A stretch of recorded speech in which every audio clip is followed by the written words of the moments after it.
disse-me: a minha graça te basta, porque o meu poder se aperfeiçoa na fraqueza. De boa vontade, pois, me gloriarei nas minhas fraquezas, para que em mim habite o poder de Cristo. Se os irmãos observarem nesse versículo, só prestarem atenção, o que você vai ver aqui, né? Olha, nesse versículo você vai ver algumas palavras que são muito chaves, palavras importantes.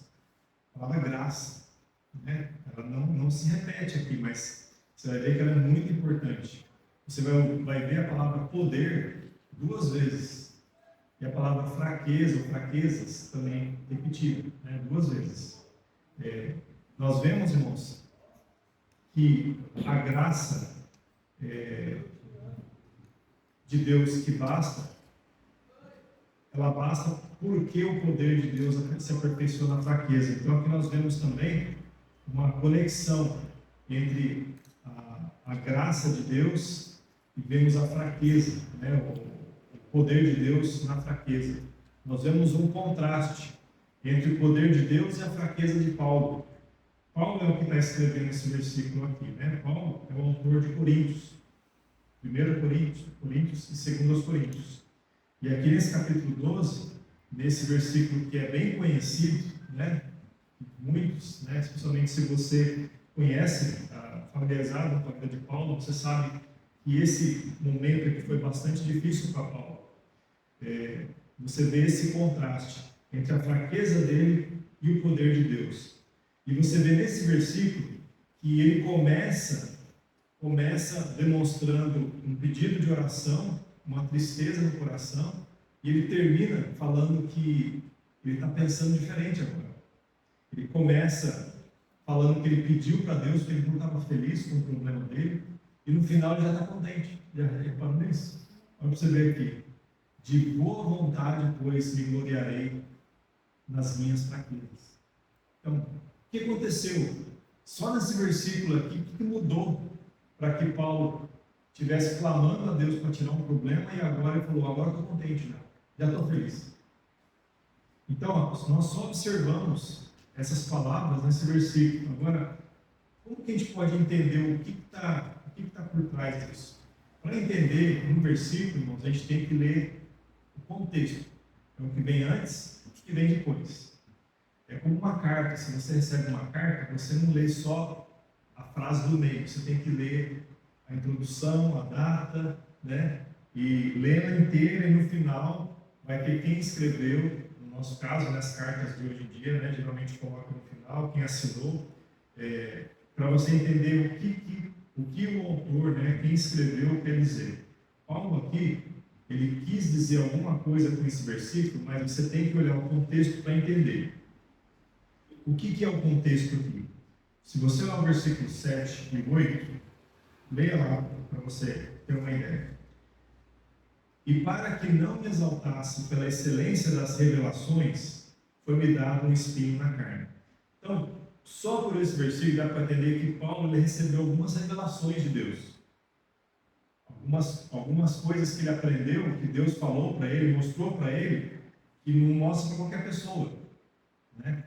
Então, logicamente, esse tipo de tratamento, de mensagem direta com a pessoa, pode causar um orgulho no coração. Não acha que pode?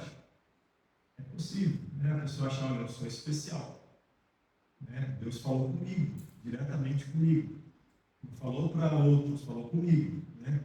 Então, olha, por isso que Paulo fala: e para que não me exaltasse pela excelência das revelações, foi-me dado um espinho na carne. Que espinho na carne é esse? Aí a gente começa, para entender o que quer dizer, né? Você começa até a ver o que outras pessoas falam, que é opiniões de pastores, de estudiosos da Bíblia. Alguns pastores falam que é um problema de saúde. Já ouviu essa história? Que Paulo talvez tinha uma cegueira. Porque em Gálatas, no final, ele fala: com grandes letras vos escrevi. Então, para escrever letra grande é porque precisa enxergar, né? Precisa para ele saber o que está escrevendo, né? Então, é uma possibilidade. O espinho na carne é uma enfermidade que Paulo teve Mas também existem outros pastores que falam que era um problema de pessoas, eram pessoas que causavam problema para Paulo. E faz sentido também, porque no 2 Coríntios, Paulo está tendo problemas na igreja com falsos apóstolos. Aqueles falsos apóstolos, eles acusavam Paulo de não ser um apóstolo verdadeiro. E estavam denegrindo Paulo, estavam prejudicando o ministério de Paulo. E Paulo, ele se preocupava, não é porque ele prejudicava ele, é porque a mensagem que ele trazia era tão importante que se alguém tentar denegrir a imagem dele, as pessoas não iam dar ouvidos para Paulo. Então Paulo se defende, ele defende o ministério, o apostolado, o chamado para defender a mensagem do Evangelho. Então, muitos pastores também acreditam que o espinho na carne não é uma coisa, uma enfermidade, mas são pessoas. E isso com base no quê? Olha aqui, ó. Um espinho na carne, a saber, um mensageiro de Satanás, para me esbofetear. A palavra mensageiro é anjo, tá? Anjo é o mensageiro. Então, estou falando de um ser pessoal que Satanás está usando para prejudicar Paulo. Então, com base nisso, muitos pensam que são pessoas dentro da igreja, no caso, falsos apóstolos, que estão prejudicando. Então, se for uma cegueira, ou se for um grupo de pessoas, né, falsos apóstolos, o importante, que nós não sabemos, Deus não deixou claro para nós, não deu nome aqui certinho, né, é que era algo que prejudicava Paulo, algo que desanimava Paulo, algo que deixava ele cabisbaixo, deixava ele, relutante. E então, dá para entendermos que Deus usou até mesmo uma coisa ruim da vida de Paulo para trabalhar no coração de Paulo.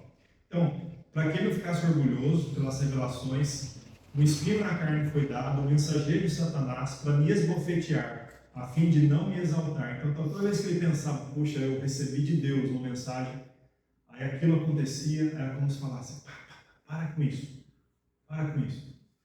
Então, Deus até usou uma coisa ruim para que o cristão ficasse dependente e humilde diante dele. Não tem um versículo que fala que todas as coisas cooperam para o bem dos que amam a Deus? Todas as coisas, não é só coisas boas. Até uma enfermidade, se fosse uma enfermidade, até pessoas que tentam prejudicar, Deus pode usar isso também para trabalhar no coração da pessoa. Então, irmãos, Paulo ele teve espinho na carne e ele pediu para Deus. Quantas vezes ele pediu para Deus? 3 vezes. Se foi uma enfermidade, irmãos, Paulo pediu 3 vezes para cura. Deus respondeu? Não. Se foi um problema que ele estava tendo com pessoas, ele pediu 3 vezes para acabar. Deus respondeu? Deus permitiu que o espinho continuasse. Porque o espinho fazia com que Paulo se curvasse diante de Deus e clamasse a Deus. Eu observei o que Deus falou aqui nesse versículo. Agora dá para entender melhor, né? Por que Paulo escreveu? Quando diz, ele pediu para Deus, olha o que Deus respondeu. Deus falou não, e ele respondeu, a minha graça te basta. Porque o meu poder se aperfeiçoa na fraqueza. De boa vontade, pois me gloriarei nas minhas fraquezas.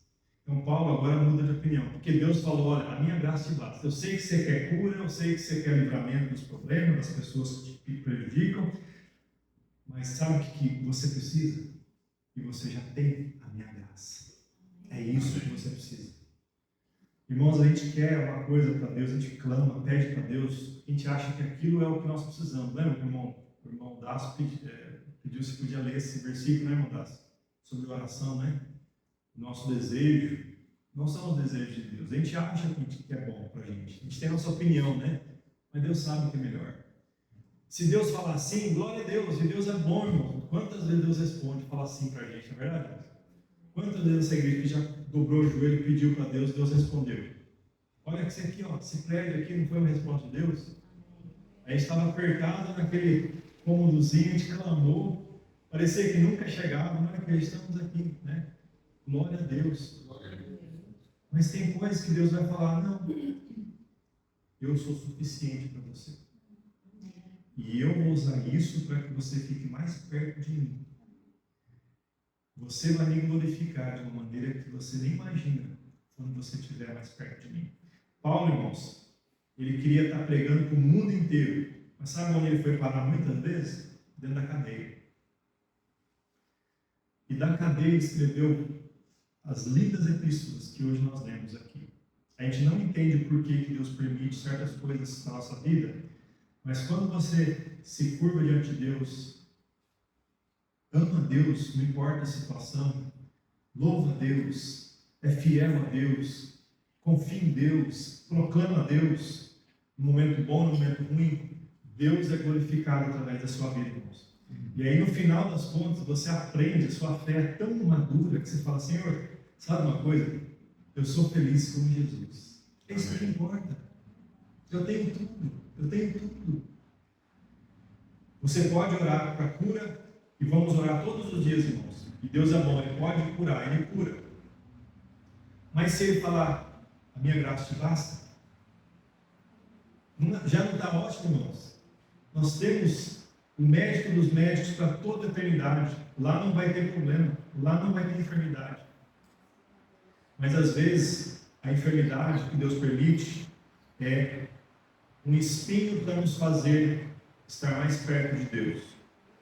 Às vezes um problema é um espinho que vai nos ajudar a estar mais perto de Deus. Olha, que Paulo aprendeu, de boa vontade me gloriarei nas minhas fraquezas, para que em mim habite o poder de Cristo.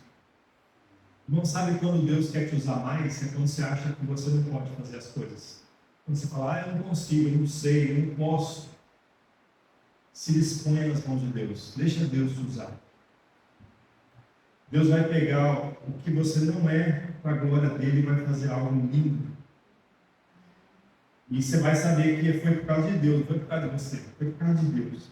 Então, ó, o que é graça aqui? A minha graça te basta. Graça, irmãos, não é só o perdão que Deus nos dá. É a força para você aguentar os trancos da vida. Viu? A graça é isso. É a força para aguentar os trancos da vida. Aqui parece que está uma contradição. Força e dependência de Deus. Olha, aqui fala, no versículo 10, né? Por isso, sinto prazer nas fraquezas, nas injúrias, nas necessidades, nas perseguições, nas angústias, por amor de Cristo. Porque quando estou fraco, então sou forte.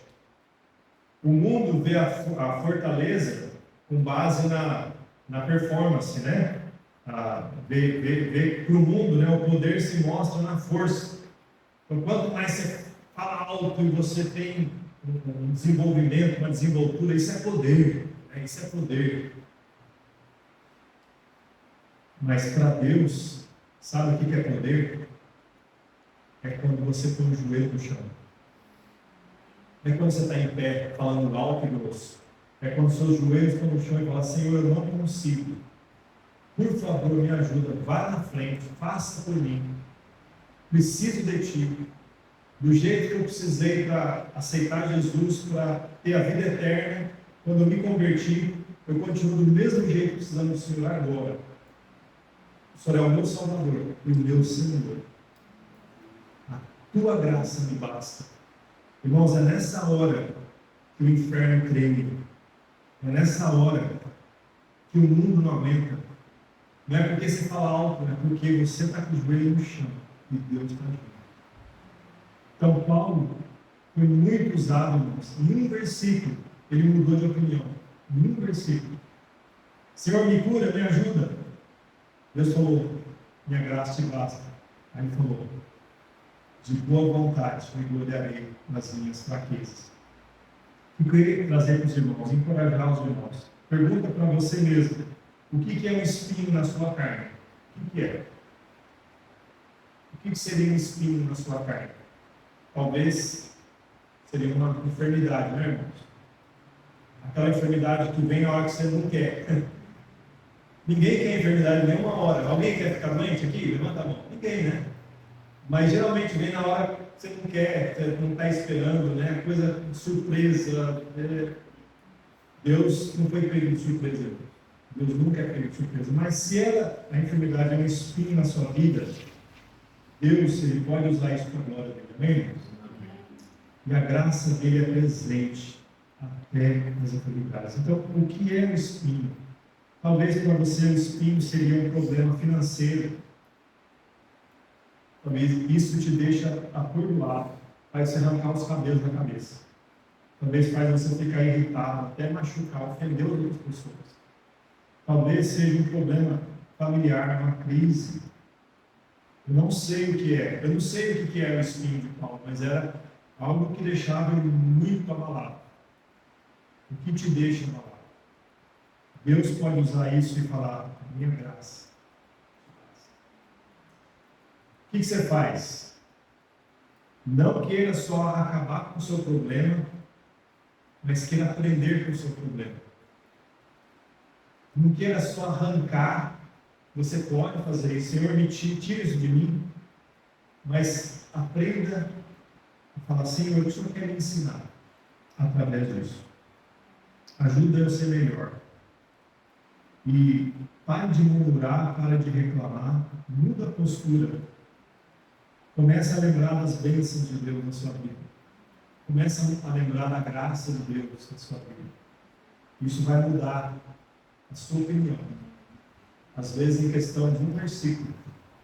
Antes de terminar aquele versículo, talvez você vai pensar diferente.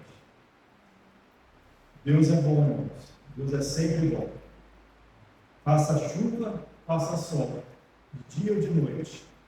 Minha graça te basta. Amém, mesmo? Vamos orar. Obrigado, Senhor, por essa noite. Obrigado pelo teu Espírito, pela tua palavra. Ajude os irmãos aqui, Senhor, nos espinhos que eles estão enfrentando, a lembrar o que o Senhor fez com Paulo, com o teu apóstolo. O Senhor é o mesmo Deus, a mesma graça, que é suficiente para todos. Cure, Pai, os enfermos aqui. Cure os enfermos da nossa família. Ajuda a resolver os problemas financeiros, problemas de família, Pai, familiares, problemas de relacionamento. O Senhor sabe os problemas de cada um, Senhor. Mas ajuda-nos a confiar mais no Senhor no meio dos problemas. Oramos assim, em nome de Jesus. Amém.